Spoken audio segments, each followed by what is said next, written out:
Então, galera, hoje foi o primeiro treino nosso aqui no Japão. Meu dia foi esse. Cheguei de manhã, almoçamos, descansamos um pouco. Às 3h30 tomamos lanche, partimos pro treino.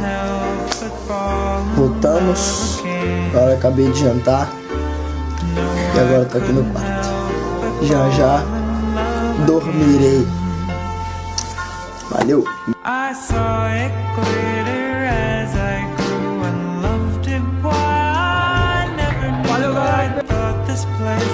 Was heaven sent, but now it's just a monument in my